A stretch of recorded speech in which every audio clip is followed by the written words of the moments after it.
Ever take a sip of root beer and suddenly feel like a kid again? There's something about that sweet, fizzy flavor that brings back memories. Summer afternoons, classic diners, or that pizza place your parents always took you to. But here's the thing. Root beer didn't always taste like this. It used to have real sassafras, a stronger kick, and maybe even a little mystery. So what happened? How did this old-time remedy turn into the smooth, creamy drink we love today? Let's take a trip back and find out. Well, let's find out how root beer is made in a factory. Before we get started, be sure to subscribe to the Process Powerhouse channel. Leave us a comment to let us know what mealtime favorites you'd like to see next. Who knows, maybe one day they'll find a bottle of root beer so old it still thinks soda fountains are the future. Root beer has been around way longer than you might think, long before it became the sweet, fizzy drink we know today. Indigenous people were already brewing herbal mixtures with sassafras and other roots, mainly for medicine, not for fun. They believed it had healing powers, which is pretty funny considering today's root beer is mostly sugar and good vibes. Jump to the 1800s, and pharmacists, who must have had a lot of free time, started tweaking these herbal drinks, calling them health tonics. One of them, Charles Hyers, decided to sweeten things up and sell his version as a family-friendly alternative to alcohol. Spoiler, it worked. Turns out, people were more than happy to trade weird-tasting herbal brews for something that actually tasted good. By the early 1900s, root beer was everywhere, filling soda fountains and becoming the go-to drink for anyone who wanted to feel fancy without actually being fancy. It was sweet, foamy, and the perfect match for a greasy burger. Originally, it had real sassafras, but when scientists realized one of its compounds wasn't the best for chugging by the gallon, companies switched to artificial flavors. And honestly, whoever figured out how to fake that classic root beer taste deserves some credit. But don't worry, root beer still kept its smooth flavor, creamy froth, and the magic of making any scoop of vanilla ice cream way more exciting.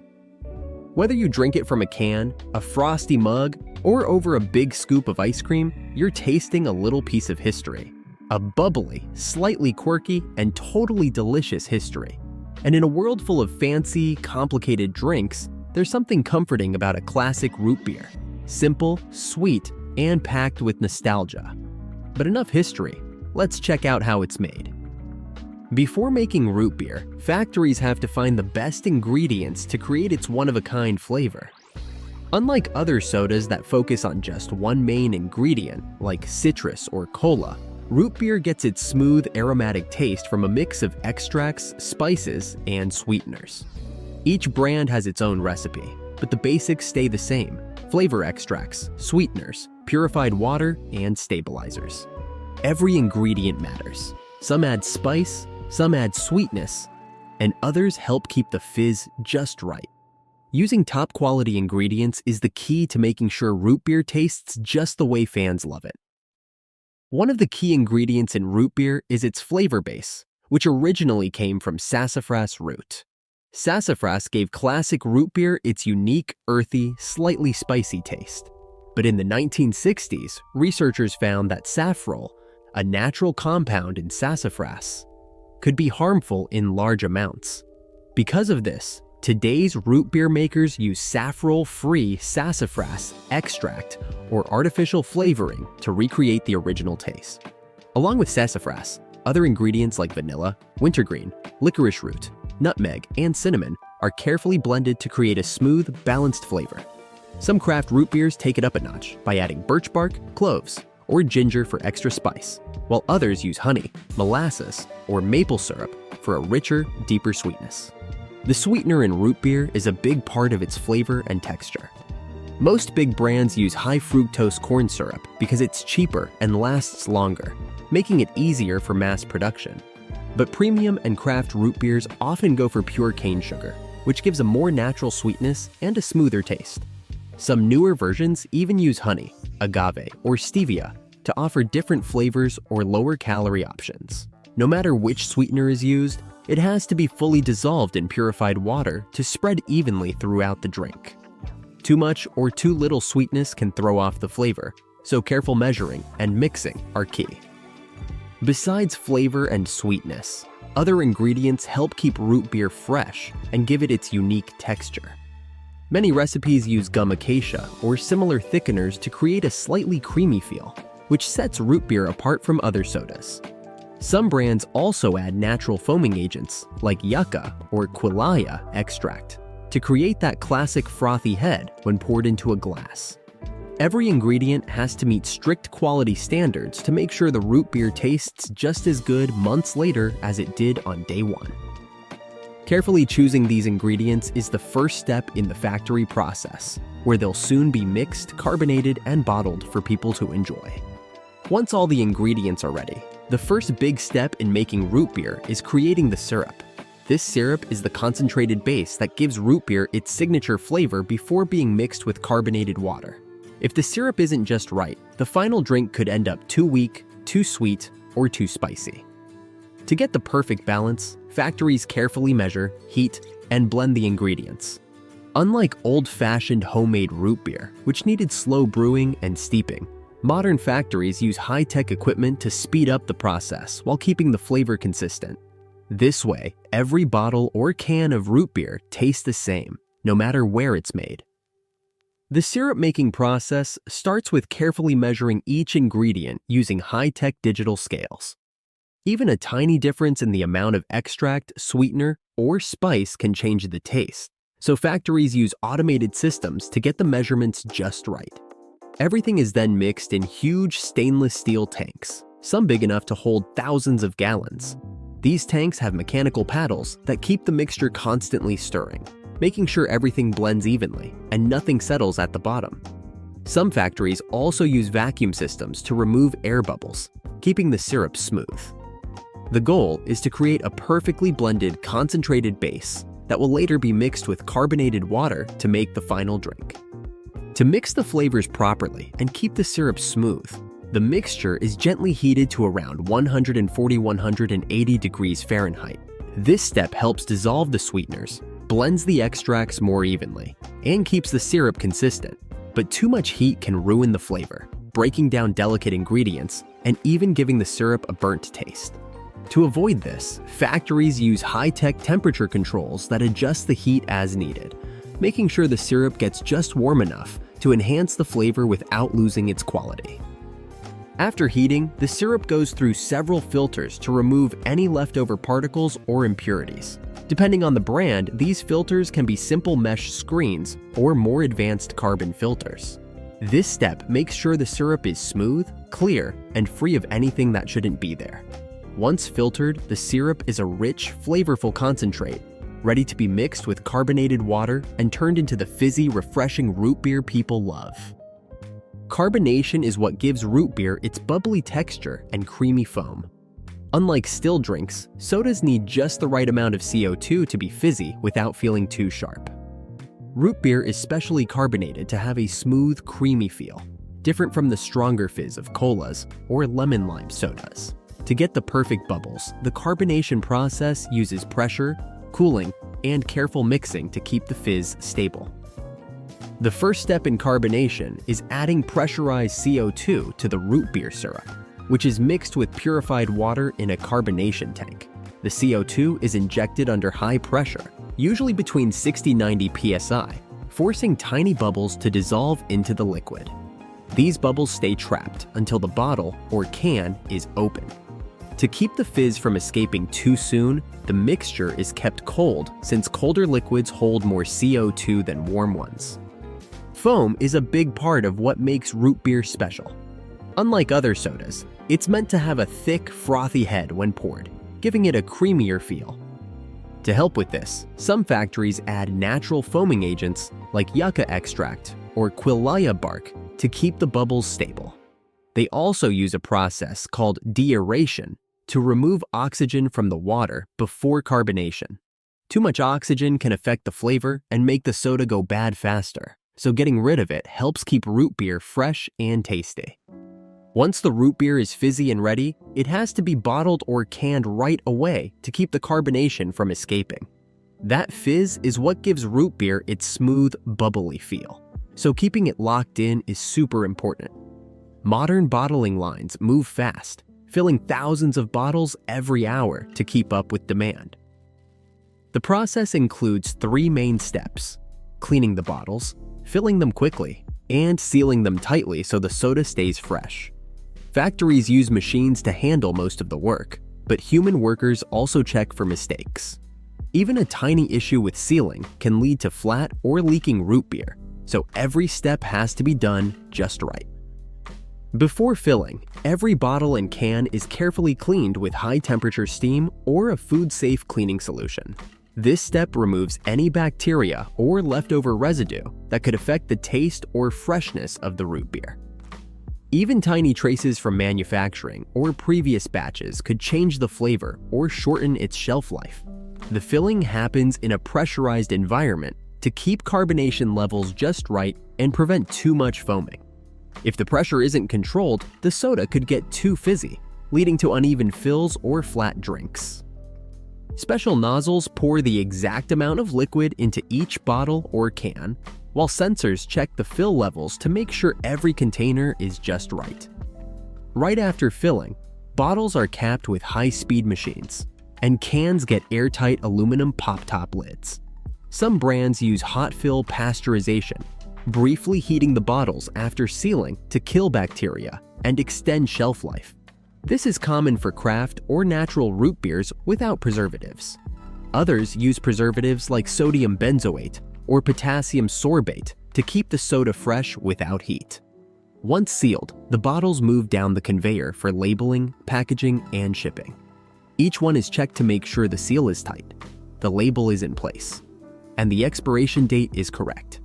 This final step ensures that by the time the root beer reaches stores or vending machines, it's still just as fizzy and tasty as when it was bottled. Quality control is a key part of making root beer.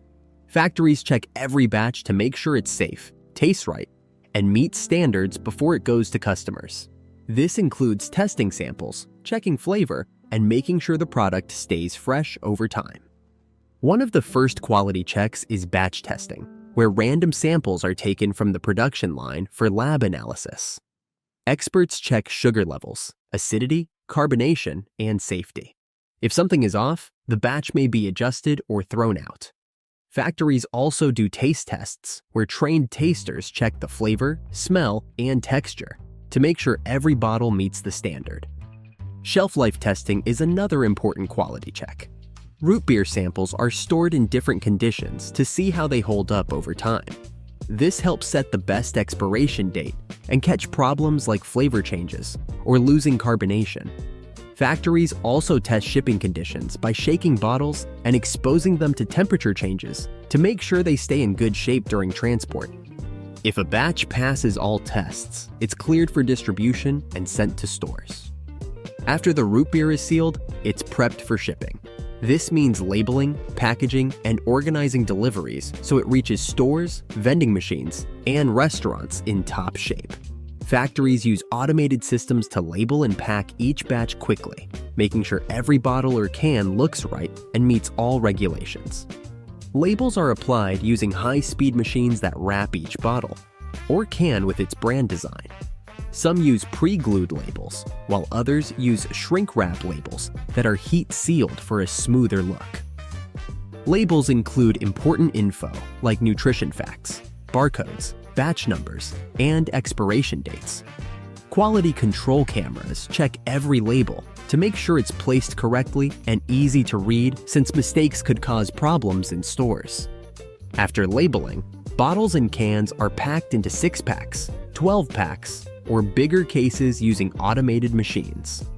Cardboard carriers or plastic wrapping make them easier to carry and stack in stores. Next, the cases are stacked on wooden pallets and wrapped in plastic to keep them secure during shipping. Finally, the pallets are loaded onto trucks and sent to stores, restaurants, and distribution centers. Root beer has stayed popular for generations because it's different from other sodas. Unlike colas or citrus drinks, it has a rich, creamy taste with hints of vanilla, wintergreen, and spice. Its smooth flavor and frothy texture make it a favorite for all ages. Whether you drink it on its own or in a root beer float, it brings back memories of childhood, classic diners, and family time.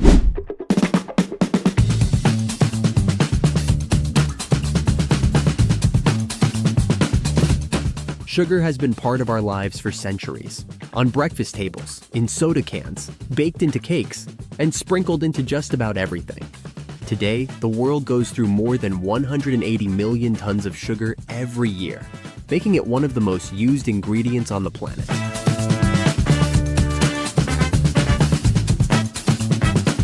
Most of it comes from just two plants, sugarcane and sugar beets. These crops grow in massive fields across places like Brazil, India, China, and the US. Once harvested, machines crush them to squeeze out a thick juice. That juice is boiled, cleaned, and spun until it forms golden crystals, which are then dried into the white sugar we all know. To keep up with demand, it takes hundreds of factories, thousands of workers, and giant machines running all day long. Some factories crush up to 12,000 tons of cane in a single day, turning plants into sugar faster than you'd believe.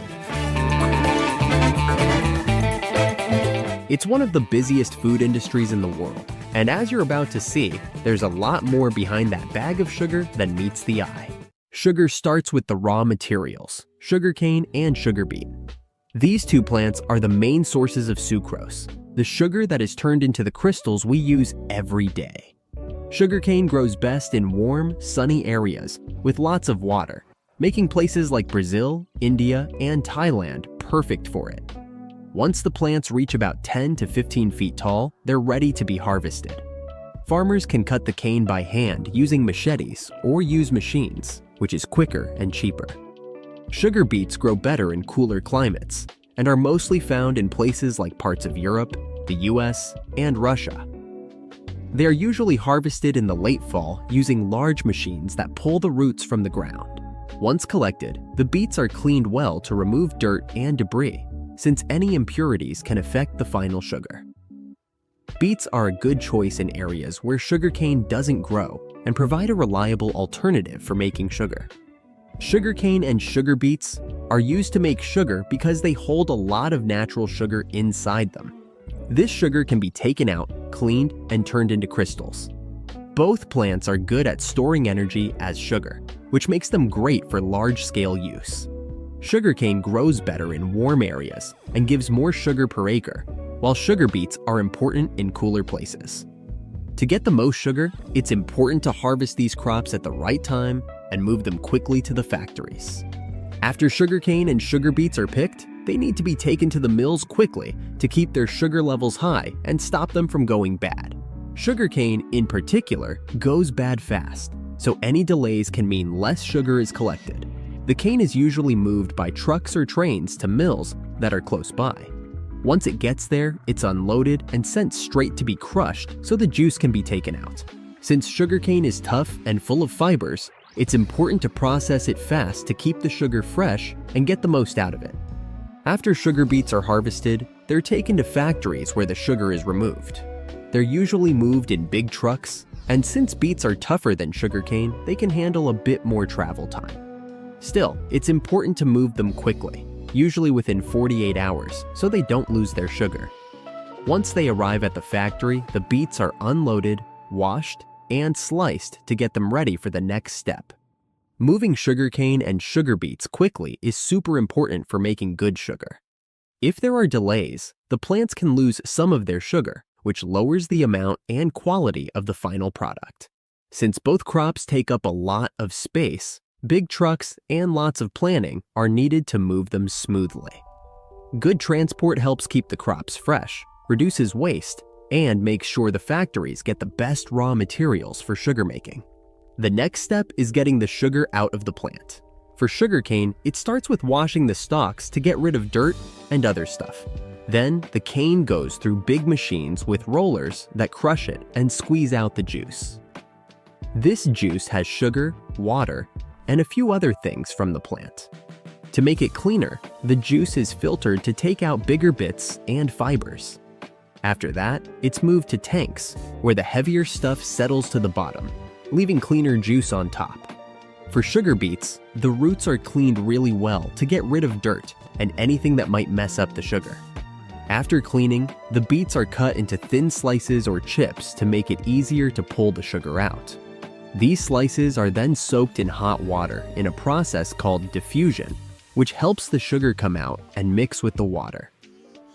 The liquid that comes out is then filtered to take out the leftover beet pieces and anything else that's not sugar, leaving a sugary liquid behind. The goal of the extraction step is to get as much sugar as possible out of the plants. The more juice you can pull from the cane or beets, the more sugar you can make. How well this works depends on things like how much water is in the plant, how hot the process is, and how good the crushing or soaking methods are. This step is really important because it decides how much sugar you'll get from each batch of plants. After the juice is taken out of the plant, it needs to be cleaned to get rid of anything that could affect the sugar. The first cleaning step is called clarification. In this step, the juice is heated to get rid of extra water.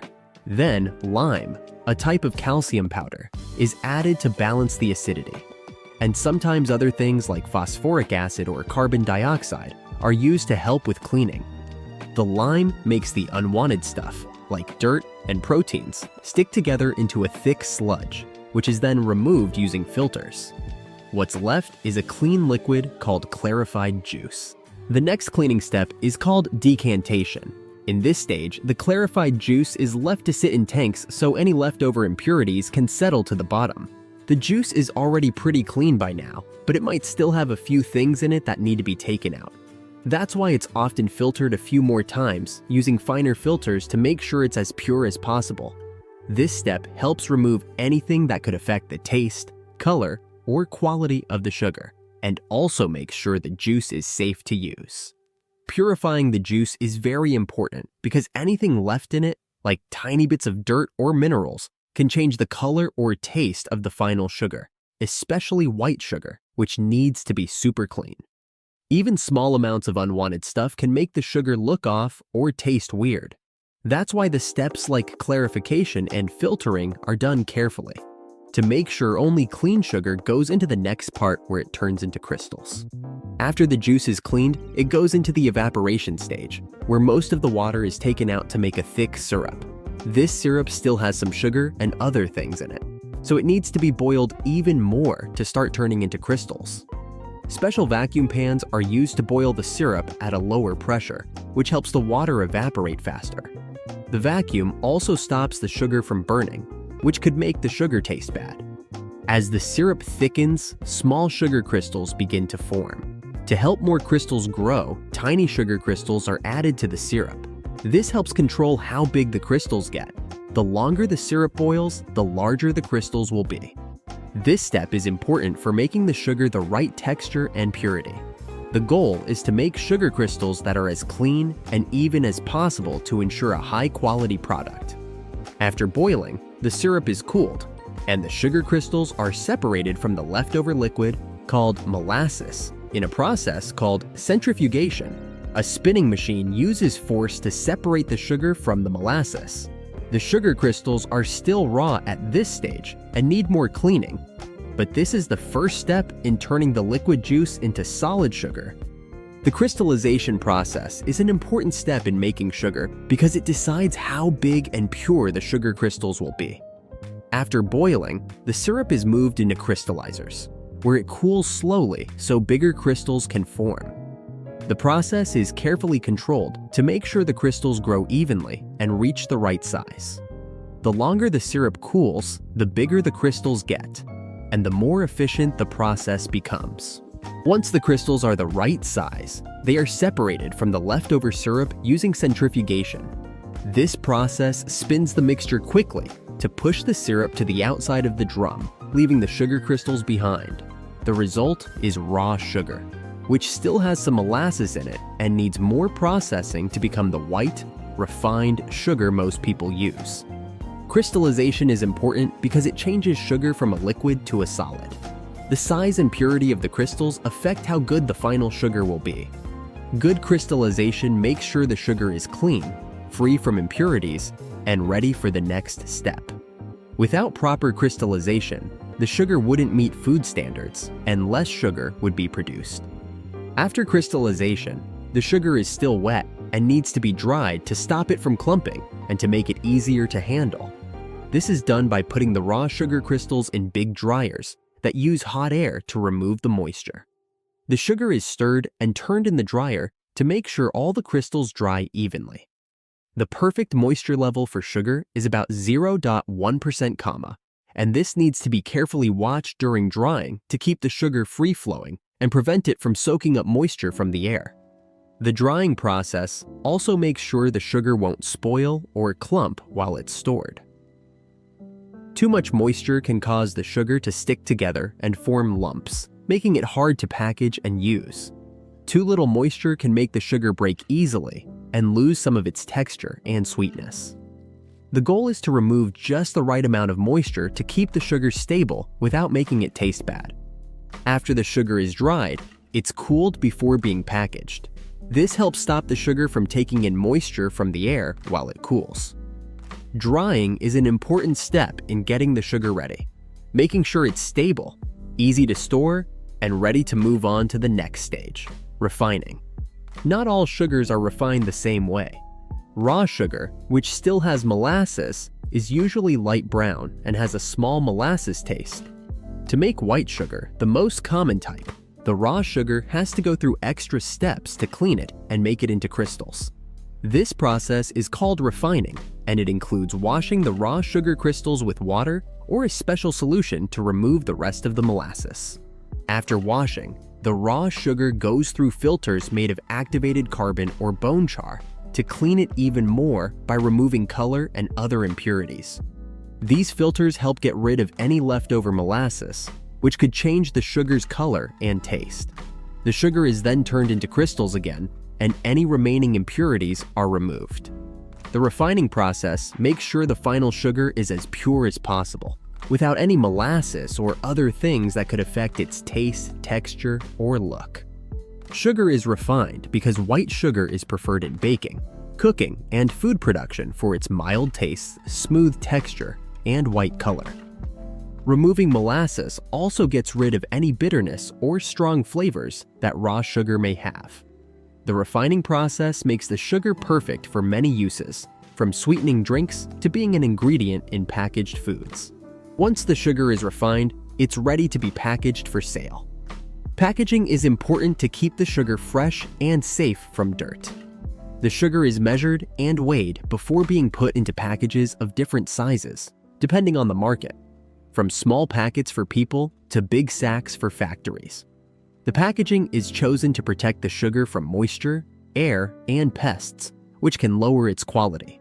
For retail packaging, sugar is usually sealed in plastic or paper bags that keep it dry and clean. The packaging also has labels showing the sugar's grade, ingredients, nutrition info, and where it came from.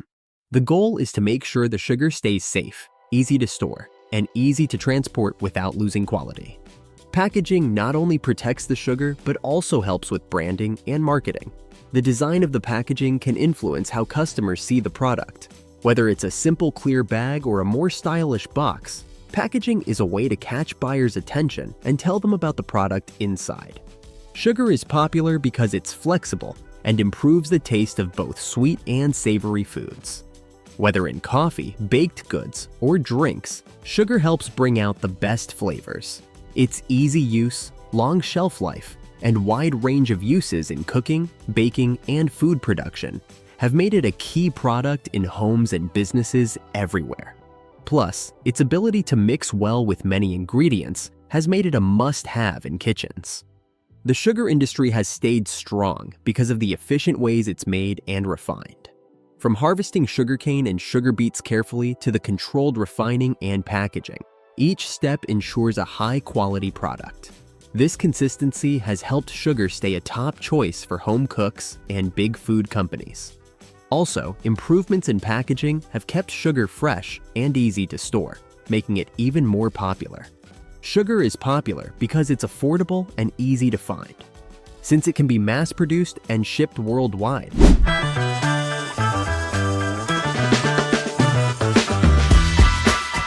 There's something special about a Reese's egg. It's not just the shape, it's the mix. soft peanut butter, a thin layer of chocolate, and the way it all melts just right. For some people, Easter isn't complete without a few hidden in the freezer. For others, it's the best kind of Reese's you can get.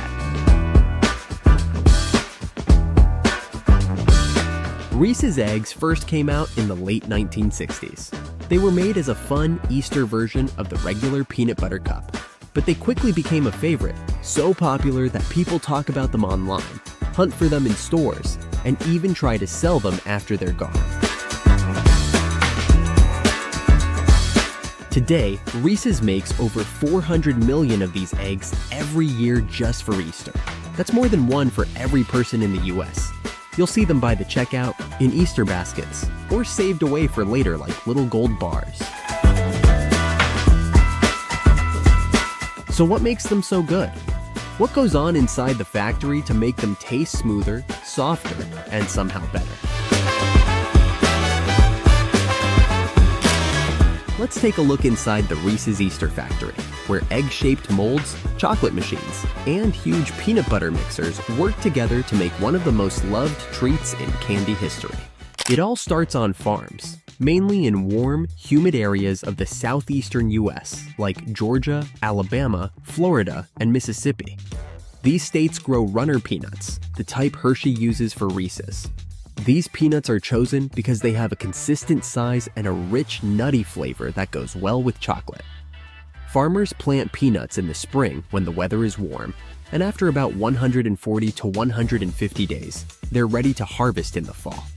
The whole plant is pulled from the ground and flipped upside down to let the peanuts dry in the sun for a few days.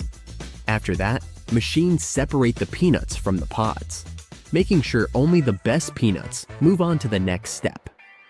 Once harvested, the peanuts are sent to processing plants in large quantities, where they are carefully checked for size and quality.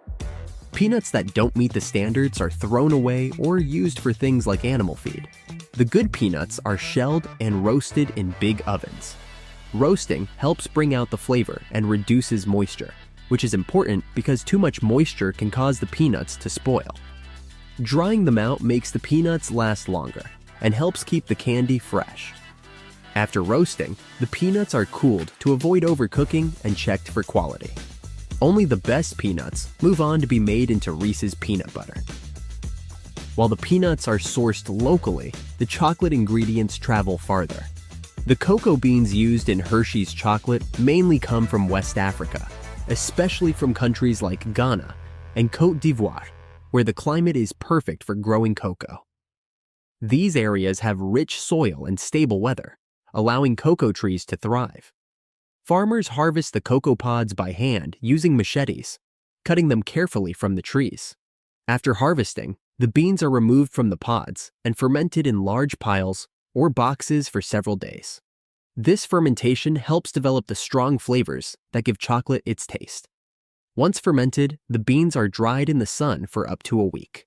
After drying, they're packed up and shipped to the US, where they are processed into cocoa liquor, the main ingredient for making chocolate. Once the cocoa beans arrive at Hershey's processing plants, they're cleaned to remove any dirt or debris. After that, the beans are roasted to bring out a stronger flavor and the rich chocolate smell. The roasted beans are cracked open and ground into cocoa nibs, which are then turned into cocoa liquor. This cocoa liquor forms the base of Hershey's milk chocolate and is mixed with other ingredients. Hershey combines the cocoa liquor with cocoa butter, which comes from the same beans, sugar, and powdered milk to make the smooth, creamy chocolate that Reese's fans love. Sometimes, soy lecithin is added to help the ingredients mix well and keep the texture smooth. The chocolate blend is carefully tested and adjusted to make sure it has the right taste that people expect from Reese's products. The milk used in Hershey's chocolate comes from dairy farms across the United States. Hershey makes sure the milk is fresh and high quality by setting strict standards for its suppliers. The milk is pasteurized and processed before being added to the chocolate mix. The whole process, from getting the milk to mixing it with cocoa, is designed to create a product that's the same every time, even when made in large amounts. All the ingredients, peanuts, cocoa, milk, and sugar, are stored in special tanks and silos that keep them at the right temperature until they're ready to be made into Reese's eggs. This careful attention to detail ensures every Reese's egg tastes just as good as the last one. Once the peanuts arrive at the candy plant, they go through a second roasting process in special machines that control heat and airflow. This step is important because it enhances the peanut flavor and makes sure every batch tastes the same, no matter when it's made. The peanuts are roasted at controlled temperatures, bringing out their natural flavor without burning them. This process also removes any leftover moisture, which helps the peanut butter's texture and keeps it stable. This careful roasting is key to making sure every peanut is just right for the candy's signature taste. After roasting, the peanuts are ground into a thick paste using strong grinders. Unlike the smooth peanut butter you spread on toast, the peanut butter for Reese's is intentionally kept a little dry and gritty. This helps it stay in shape inside the chocolate shell and gives Reese's the texture fans love. By not fully blending the peanut paste, Hershey makes sure the filling is thick enough to stay firm during production. The paste still has some peanut chunks, which adds texture and boosts the flavor, making each bite even more enjoyable.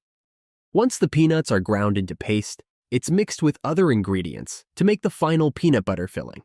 These include salt to bring out the flavor, powdered sugar for sweetness and to balance the salt, and hydrogenated vegetable oil to keep the peanut butter soft and prevent it from drying out. The oil also helps the filling stay consistent as it moves through production, making it easier to mold and coat with chocolate. The sugar and oil are carefully mixed to get the right texture, not too runny or too thick. The factory uses tools to check the peanut butter's density, moisture, and texture to make sure it meets Hershey's standards. If the mixture isn't just right, it can affect the candy's quality, so constant testing makes sure the peanut butter filling is always perfect. When the peanut butter filling is ready, it's moved into large tanks that feed directly into the molding lines. These tanks keep a steady flow of filling to the production lines, making everything run smoothly. The peanut butter is then placed into egg-shaped molds using automated nozzles that put the right amount of filling in each mold. The process is quick, with hundreds of molds moving through the line every minute. However, each mold gets the same amount of filling, making sure they are all the same size and shape. Hershey's workers carefully watch the temperature, pressure, and humidity to avoid air bubbles or any flaws in the filling. They adjust the room temperature to keep the peanut butter just right for molding and control the air pressure and humidity to keep the filling consistent. After the peanut butter is placed into the molds, the filled molds move through a cooling tunnel where the temperature is slowly lowered. This gradual cooling helps the peanut butter set and firm up so it keeps its shape as it moves on to the next step. The cooling tunnel ensures that the filling hardens evenly without cracking or shrinking, which could cause problems later. Although it seems simple, this step is very sensitive. Even small changes in ingredient amounts, pump pressure, or the environment can affect the peanut butter. That's why Hershey's workers are always checking for any issues with the shape or texture, making sure only perfectly formed centers continue down the line. Any that aren't right are sent back for reprocessing, ensuring each Reese's egg meets the brand's high standards.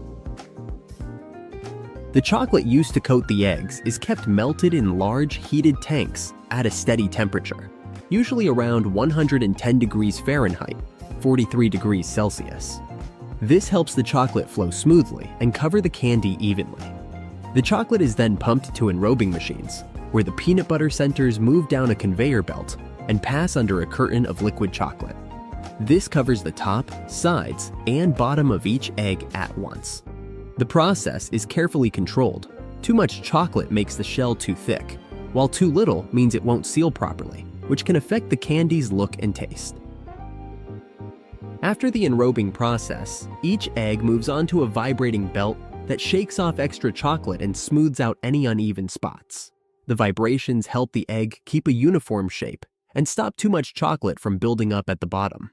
The coated eggs then go into a refrigerated tunnel that's about the length of a semi-truck. The cooling tunnel slowly lowers the temperature, hardening the chocolate without cracking or warping it. This step makes sure the shell stays firm but still melts easily in your mouth when you eat it.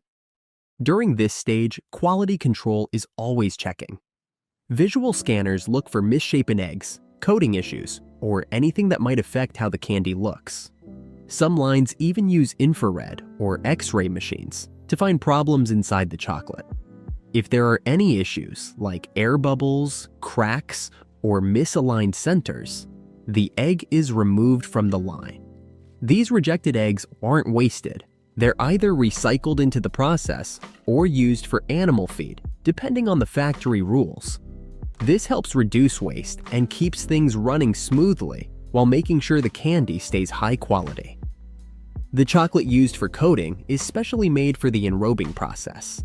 It's a bit thicker than regular chocolate to form a protective shell, but not so thick that it hides the peanut butter inside. It also needs to harden quickly during cooling while keeping a shiny finish. This is done by carefully tempering the chocolate and sometimes adding small amounts of emulsifiers like lecithin.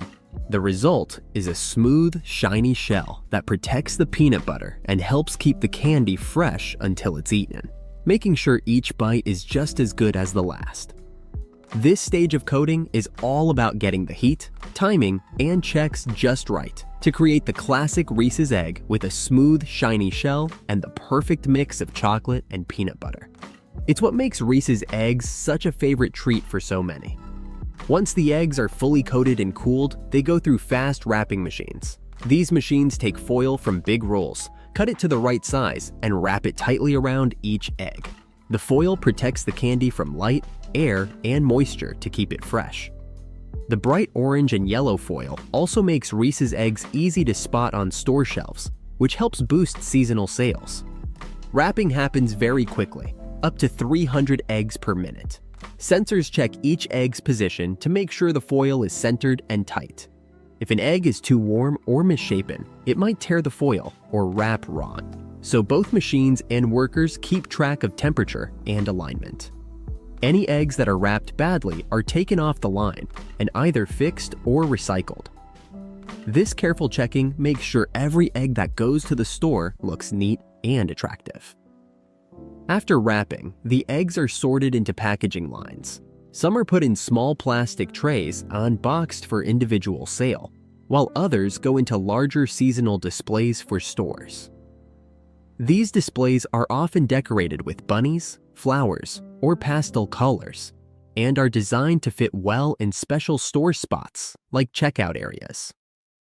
The packaging process is mostly automated, but workers still check the quality and do the final packing. Shipping is carefully planned too. Since Reese's eggs are a seasonal item with a short sales window, production starts months ahead to make sure stores are stocked by February. Once boxed and stacked on pallets, the eggs are sent to distribution centers and then shipped to stores across the country. Temperature-controlled trucks are used to prevent melting, especially in warmer areas. By Easter weekend, most stores have sold out, and any leftover eggs are sold at a discount after the holiday. Reese's eggs have remained so popular over the years because they combine two beloved flavors, peanut butter and chocolate, into a simple yet irresistible treat. The seasonal shape adds to the fun, making them a special treat that people look forward to each year. The consistency in taste and quality, thanks to Hershey's efficient production process, ensures that each Reese's egg tastes just as good as the last. What's kept Reese's eggs popular is their perfect balance of flavor and texture, along with their strong association with Easter celebrations. As one of the top-selling seasonal candies, they've built a loyal following and continue to be a go-to for candy lovers.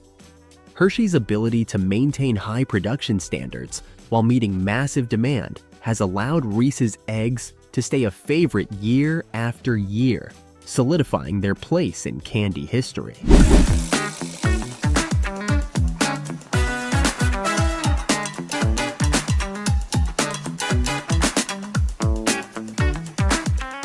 Blue raspberry sounds like it's from a fairy tale, and it kind of is. There's no real blue raspberry fruit, and nothing in nature is that bright blue color. But this flavor has become super popular. You find it in everything from ice pops and chewy candies to sports drinks and lip gloss. it's a favorite for many people. The flavor started in the 1970s. The problem was simple. There were too many red-flavored candies, and kids couldn't tell them apart. So, food scientists decided to do something fun.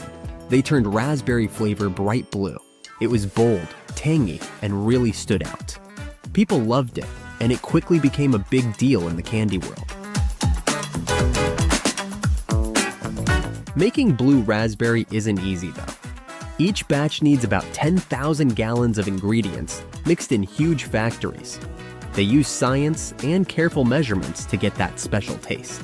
It's not just about adding blue color, it's about making sure each candy or drink has the perfect tangy flavor. Let's clear this up. Blue raspberries aren't real. They never were and never will be. You won't see them growing on a bush sitting in the grocery store or being made into fancy jam. Yet somehow, this bright blue flavor has been a childhood favorite, popping up in slushies, gummies, and candies everywhere. It's just one of those things we all went along with, like cartoon characters having 4 fingers, or cereal somehow being part of a balanced breakfast. So where did the blue raspberry come from? Like many things in the snack world, the answer involves marketing, food dye, and zero concern for what raspberries actually look like. Back in the 1950s and 60s, raspberry-flavored candies had a problem. They looked just like cherry, strawberry, and every other red candy. It was a guessing game for kids, and companies needed a fix. Instead of changing the flavor, they just made raspberry blue. Because why not? The ICE company took the idea and used blue number 1 dye to make a bright, eye-catching slushy flavor. And just like that, blue raspberry took off, spreading to hard candies, sour belts, and anything else that could turn your tongue an unnatural shade of blue. At some point, someone tried to explain blue raspberry by pointing to a fruit called Rubus leucodermis, also known as the blue raspberry. Sounds legit, right? Except it's actually a deep purple, nothing like the bright blue we all know. But by then, nobody cared. Blue raspberry had already taken over, showing up in Jolly Ranchers, Sour Patch Kids, and snack aisles everywhere. It may not be real, but it's one of the best food industry tricks ever. After all, a neon blue slushie was never meant to be natural, and honestly, we wouldn't have it any other way. Now, let's take a look inside the factory. Since blue raspberry isn't a real fruit, its flavor has to be completely made from a mix of natural and artificial ingredients that copy the taste of real raspberries. The goal is to create a flavor that's similar, but with a sharper, tangier kick to make it stand out.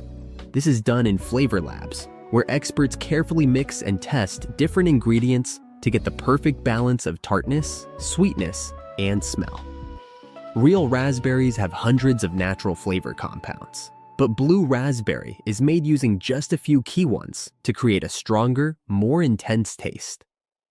The result is a bold, unforgettable flavor that works perfectly in candies, drinks, and frozen treats.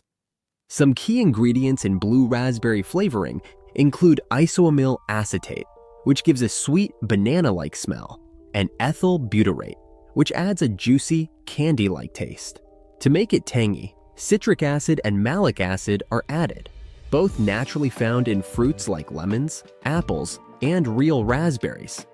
These acids don't just add sourness, they also make the flavor feel stronger and more refreshing.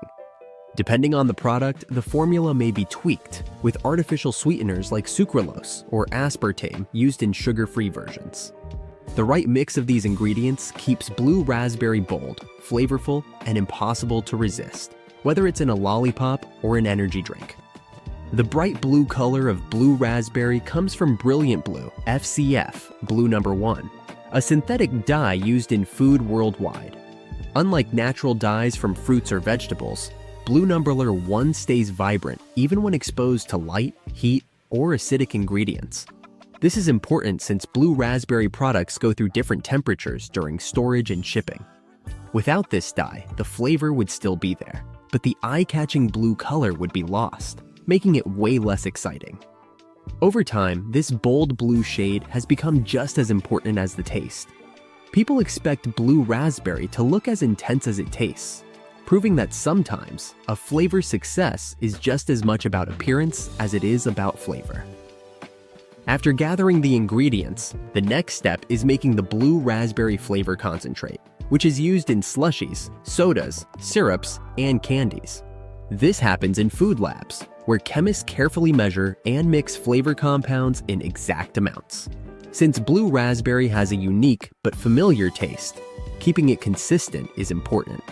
Every batch needs to taste the same.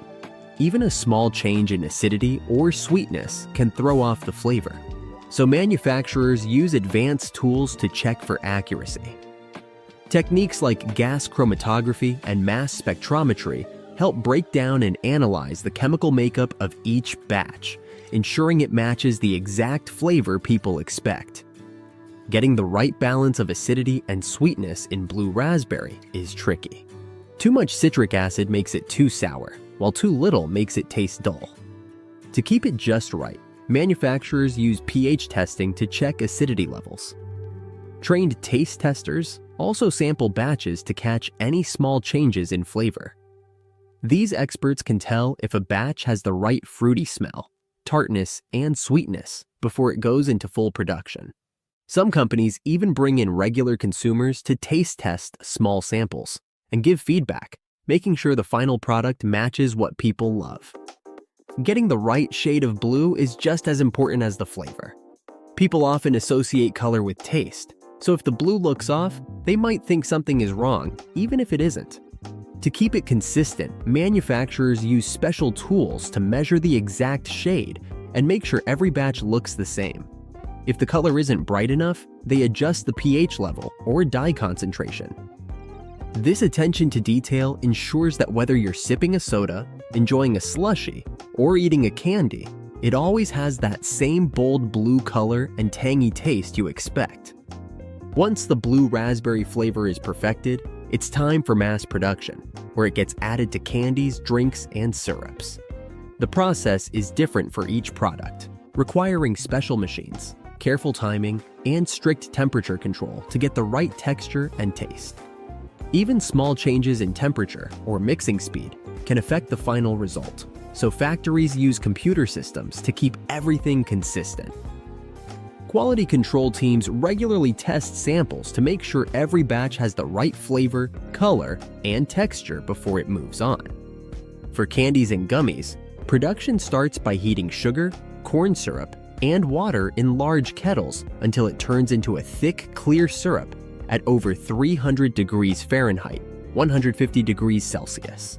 Once it reaches the right consistency, blue raspberry flavor and dye are mixed in to ensure an even taste and color. The hot syrup is then either poured into molds for gummies or slightly cooled before being stretched, shaped, and cut for hard candies. Sour candies get an extra coating of citric or malic acid for more tanginess. Other treats, like taffy or lollipops, go through extra steps, such as aerating for a softer texture or cooling slowly to prevent unwanted crystallization. For sodas and slushies, production starts by mixing blue raspberry syrup with either carbonated or regular water. Homogenizers make sure the syrup blends evenly, so it doesn't separate over time.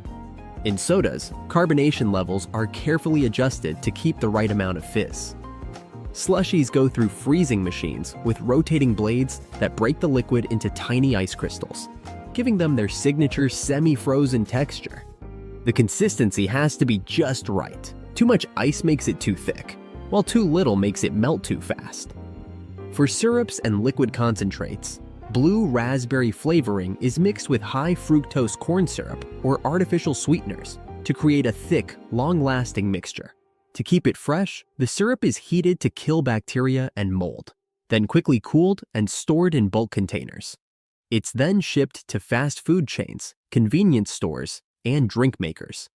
Before being served, the syrup is mixed with water, ice, or soda to create the final blue raspberry drink. Many brands keep their exact recipes secret, adjusting the sweetness and tartness to keep fans coming back for more. Before blue raspberry products are packaged and sent to stores, they go through strict quality checks to ensure they taste right and are safe to eat. Even small changes in acidity, sweetness, or color can affect the final product, so factories use chemical tests, taste tests, and microbial inspections to keep everything consistent. Advanced lab equipment helps detect even tiny differences in the formula, preventing products from being too sour, too sweet, or just off. If something isn't right, adjustments are made before the batch moves forward. One of the biggest challenges in making blue raspberry products is keeping the color consistent. The artificial blue dye, Blue Number 1, can change slightly depending on pH levels, temperature, and ingredient interactions, so manufacturers run color tests to make sure every batch looks the same. If the shade is even a little off, they adjust it before moving forward because customers expect that bright, electric blue every time. pH meters and sugar tests also help balance tartness and sweetness, preventing flavors from being too sour, bland, or overly sweet.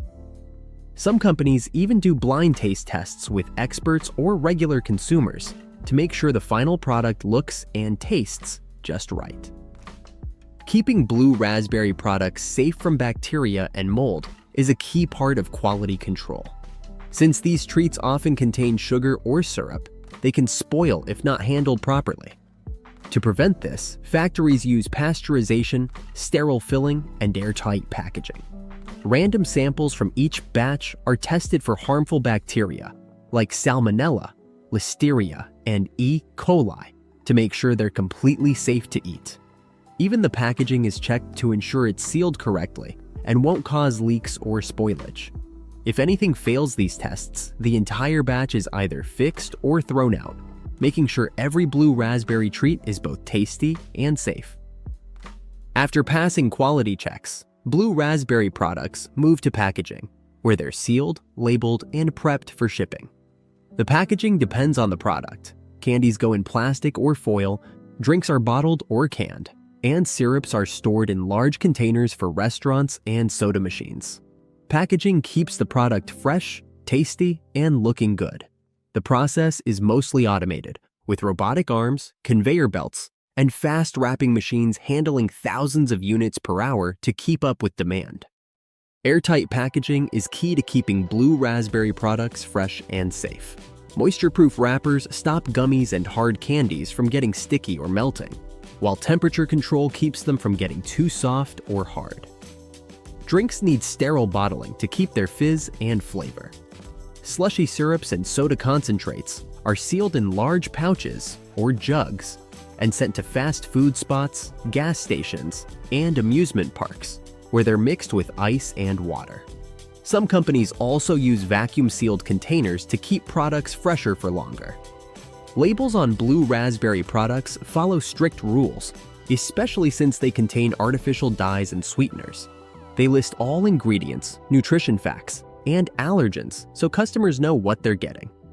Expiration dates, batch numbers, and manufacturing details help with tracking in case of recalls. Some brands even add QR codes for extra info on sourcing, sustainability, or special deals. Once packaged and labeled, the products head to distribution centers before being shipped to stores, movie theaters, amusement parks, and online retailers, ready for blue raspberry fans to enjoy in candy, drinks, or icy slushies. Blue raspberry's popularity isn't just about its bold, sweet tart taste. It's a mix of nostalgia, smart marketing, and eye-catching color. Unlike common fruit flavors, it stands out with its bright blue look and unmistakable flavor. It was made to be different, and that's why it's stayed popular for so long. From slushies and sour candies to sodas and ice pops, it has earned a permanent spot in the snack world, loved by both kids and adults. Its unusual color adds to the fun. After all, how often do you see blue food? That curiosity and excitement keep people coming back. Blue raspberry stays popular because it's fun and different. It's tied to childhood memories, amusement parks, movie nights, and summer treats. The bright blue color makes it feel special, something you won't find in nature but just as exciting as real fruit. Choosing blue raspberry over a regular flavor feels playful, even a little daring. While other artificial flavors have faded, blue raspberry keeps coming back in new forms. Whether it's a special edition soda, a neon energy drink, or a new sour candy, companies always find new ways to keep it in the spotlight. Blue raspberry proves that a flavor doesn't have to be natural to be popular. It stands out because it's bold, memorable, and a little unusual. Its bright color and tangy taste make it instantly recognizable, helping it stay a favorite for decades. More than just a flavor, it's connected to fun, nostalgia, and a bit of mystery. Even as food trends change, blue raspberry keeps showing up in new ways, from slushies and sour candies to vape flavors. Whether you love it or just wonder why it's still around, one thing is clear: blue raspberry isn't going anywhere. So what do you think? Are you a fan of blue raspberry? Let us know in the comments below. And while you're at it, out some of these other Process Powerhouse videos.